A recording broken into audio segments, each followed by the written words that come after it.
Hey guys, here it is, the knife that is absolutely sure to take the knife world by storm. Probably one of the most anticipated knives in a long time, the Rat 2 in D2 steel, or is what is now becoming lovingly known as the R2D2. Now, Ontario has had the Rat 1 and 2 as a staple of their folding line, and they've been very well known, renowned, and loved as one of the better EDC folding knives on the market. Inexpensive, tough, rugged, good quality, Aussate steel, a little soft for me for EDC, but I have no problems with people who use it. I used it for many, many years. Easy to sharpen, takes a really nice fine edge, So no problems with it at all, and they've gone along that for years and years and years. And then they decided to release the Rat 1 in D2 steel. And it was massively popular because now what you had was a very well received knife that everybody knew and enjoyed, so you knew the form factor was dynamite, and you added a nice higher end steel. Now I know D2 isn't the highest end steel, but it's a very good, you can get very good edge retention for the money. And it did very well. They released it in different colors, carbon fiber scales, you name it. It did so good. So of course people said, hey, what about the Rat 2? And Ontario promised it, and we kind of felt like it was never going to happen, and then just bam, all of a sudden, after all this promising, it shows up. And it's everything we wanted it to be. Yep. So I've never owned a Rat 2 before this, to be honest. I always liked the Rat 1. I had no issue with it being larger size, so I never bought the Rat 2. However, most people generally prefer the Rat 2 and the smaller size blade. It's considerably smaller than its bigger cousin, and lighter, and it is more appropriate for most people for EDC. So the fact that they finally put this out to D2 is a home run. So what do you get with this knife if you're not familiar with the Rats? Well, the Rats are, we'll go back to the very beginning here, a very simple folding knife with an open back construction, 4-way adjustable pocket clip, so you can put it in any position you want, with a thumb stud.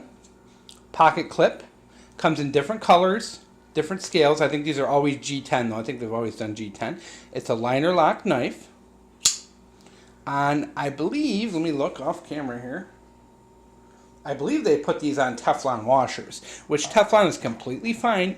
If you look and do the research, Teflon washers pretty much have the same amount of friction as a good phosphor bronze. So they are very good, even though people prefer the exotic metals and all that stuff. The Teflon are completely and totally acceptable. So that's it. It's a very simple knife. You can see it's kind of a very slight drop point style blade with and part of the other thing is just the eye and the details, guys. Keeping the thumb stud off the blade and behind the sharpening choil there makes it very easy to sharpen this knife. You don't have to worry about your thumb stud getting in the way. It's very easy, very simple to sharpen knife. It's a very good form factor. That little kind of finger choil built into the knife makes for a very good ergonomic grip. You get that little bit of jimping on the back. It overall is very good. You got a nice lanyard hole in the back, so if you like fancy decorative beads and all that, you're in there. All right, so let's talk quality. I actually think one of these is Teflon and one's phosphor bronze. I just kind of got a light of it. You see the sunlight coming in here. I got a little bit of a look in the sunlight. I do think the one is phosphor bronze. So quality. All right, we have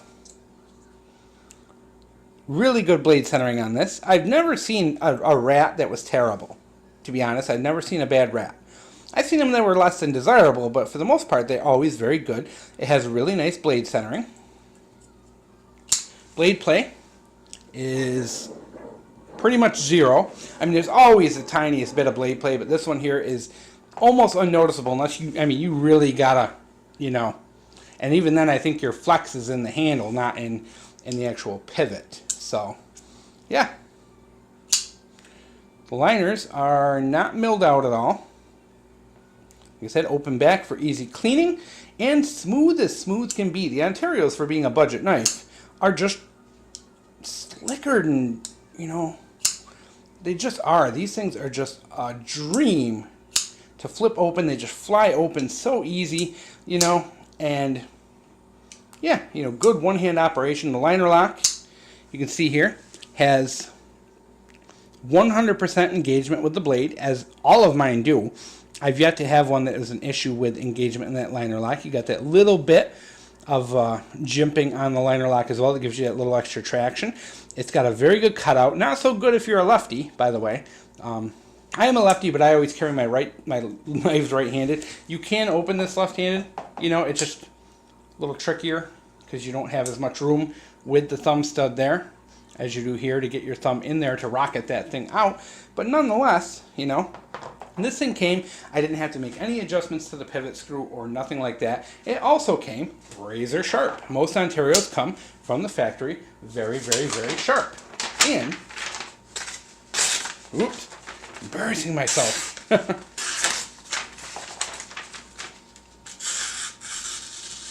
That's a push cut. Not I mean, you can slice, and it's very easy, but push cutting paper is much more difficult. You know, to do that with a push cut as opposed to that slicing motion.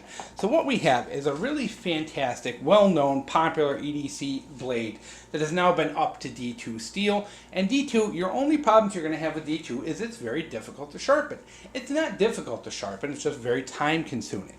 D2, if you're not familiar with knife steels, is a tool steel. It's been around since World War II, very popular. You know, very well known, been used in a lot of high-end survival knives over the years. Of course, with the recent particle medical steels, it's kind of fallen behind as far as edge retention, but for a long time, this was, you know, the bee's knees as far as edge retention that you could get in a knife.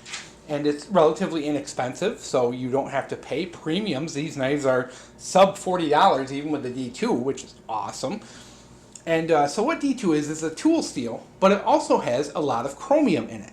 So what this is it is a carbon steel. It's a D2, you know, tool steel, carbon steel, with a lot of chromium in it. So it's often referred to as semi-stainless. This is like the perfect blend between stainless and carbon, because you do have that high carbon content, but also a high chromium content. So what does that do? It gives you really good edge retention that you get from the carbon, but at the same time gives you some wear resistance because you have chromium. But the trade-off is that chromium makes this very difficult to sharpen. Chromium carbides are very tough. They are and make a knife very difficult to sharpen. That is why stainless steel knives, whenever you hear someone say, oh, just buy a cheap stainless knife, they're wicked easy to sharpen, is a moron. When people say that, just kick them right in the teeth, because that is not true. Stainless knives have chromium. Chromium is tough to sharpen, very difficult to wear down. It's a lot tougher than regular steel. So that is where your problem lies with this, is that because of that high chromium content, you do have to spend a long time sharpening to wear that down. And in fact, if you try and use these with Arkansas stones or aluminum oxide stones or something like that, you're going to be there all day. My recommendation, if you're going to mess with D2 steel and sharpen it, you really should just shell out the money and get a diamond sharpening stone, because you're going to get a lot more done in a hurry with diamond than you will anything else. Now, your silicon carbide stones are going to cut it, but just not quickly. You know, if you're going to sharpen a knife like this, and my tip having multiple D2 knives, and sorry about the sunlight here, guys, that kind of sucks. That just kind of came out of nowhere. We'll try a little zoom for you. Get that sunlight out of there. Yeah, so my tip for you for sharpening is don't let it get dull. If you let a knife like this get really dull, you're essentially going to be spending hours to sharpen it. My tip is to take this knife once a week and strop it for 5 to 10 minutes.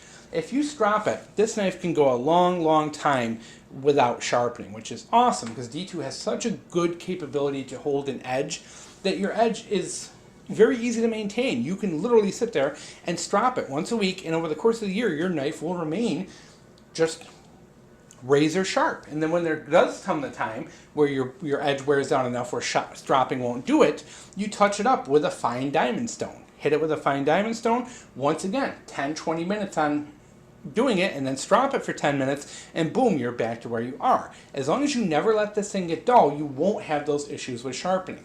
The time you're going to spend refining this edge with a strop is the same amount of time you're going to spend sharpening a steel like Aus 8. Now, taking Aus 8 and sharpening it versus touching this up, you're talking about the same amount of time invested, as long as you don't fall off and let this thing go a long time. So there it is, guys, the R2D2. I'm coming up on my 10 minutes, so that's that. Hope you guys enjoyed.